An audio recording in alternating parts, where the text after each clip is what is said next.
Hello and good Thursday, friends. Welcome to another edition of Southern Sports Focus. And on this day, we do kind of our close to end of the week feature where I take a look at 5 games. I ask one question about each game, and we call it 5 games, 5 questions. So let's get started, shall we? Question number 1, can the Vols bully the Bulldog defense? Versus what most would call the big three of Tennessee opponents. Josh Heupel is 4-8, 2-2 versus Alabama, 2-2 versus Florida, and 0-4 versus the Georgia Bulldogs. All of those losses by at least 2 touchdowns. Now, this season, the Vols have looked strong, especially in the running game, averaging over 252 yards per game. However, the Dogs overall versus the Dogs overall, Heupel's UT teams have only managed a bit over 106 per contest. Even last season, when Kirby Smart's team had their worst effort versus the run since 2018, the Vols were held to around 80 yards below their season average and only managed 3.7 yards per carry. The passing game so far looks to be in better shape than in 2024, but it all starts with the run. It's still early, and the Dogs have yet to be challenged. But last year, in their 3 losses, Georgia gave up close to more than 30 yards per game on the ground than in their wins. Running the ball well is the key to exercising Heupel's Georgia Demons. Question number 2. Will it be a 6-year senior or freshman trying to lead the upset at Bobby Dodd Stadium? The Ramblin' Wreck of Georgia Tech has been a trendy dark horse pick to win the ACC and make the college football playoff. A big part of that is 6-year senior Haynes King, who opened the season with a career-high 156 yards rushing and 3 running touchdowns, along with 143 passing in the Jackets' week-win victory over Colorado. However, King did not play versus Gardner-Webb last week due to lower body injury. In that game, freshman Aaron Philo got the nod and played pretty well, throwing for 373 yards, but that was versus Gardner-Webb, and he committed 2 early turnovers. Coach Brent Key said today King will be available, but he didn't give any details, so whatever that means. How available actually will he be?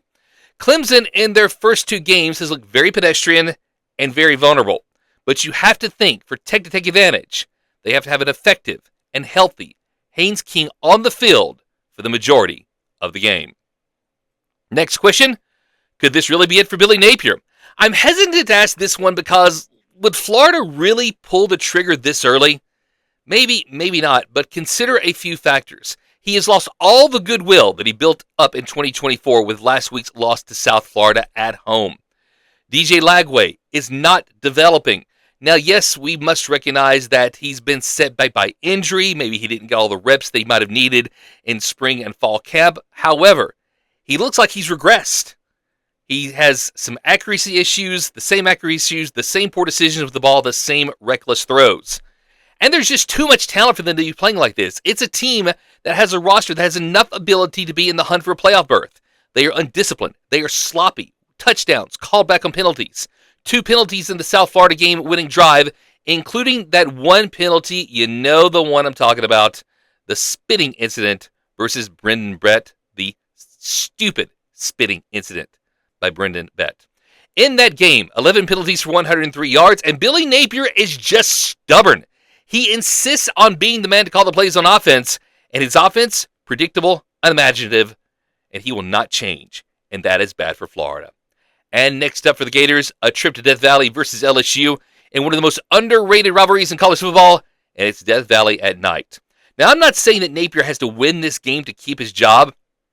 However, if there is a blowout, if it looks like that he has lost the team, like he has lost the fan base, because the fans were chanting, "Fire Billy," as they left the swamp on Saturday, how can Scott Strickland justify keeping him? If LSU dominates, then pay attention, because Sunday or Monday, Napier could be gone.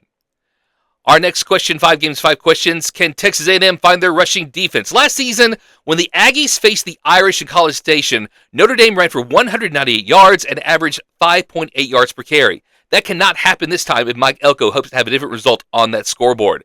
And the Irish will want to run. In week 1, they just lost 28 times against Miami, and they lost. They failed to run for more than 28 times last season, twice. 2 losses to Ohio State and Northern Illinois. In fact, 2007 against Stanford was the last time the Irish won a game when it didn't run more than 28 times. So slowing down that Notre Dame rushing attack will be crucial. The Aggies' run defense so far, not great, not horrible. They did give up 203 yards versus UTSA, but a significant amount of that was on one play, a 75-yard run. Last week versus Utah State, much better, only allowing 78 yards and 2.3 yards per carry. Still, this, of course, will be their biggest test yet, the best team they face in each young season, and is their first game away from Kyle Field. So a good start, especially versus the run, will be key for an Aggie win. And will the historic start for South Florida continue? I know this is one of those basic questions, but it's one that has to be asked. The Bulls are 2-0 with wins over then-ranked teams Boise State and Florida. Those teams are both unranked, so how much do those wins really matter? We don't know yet.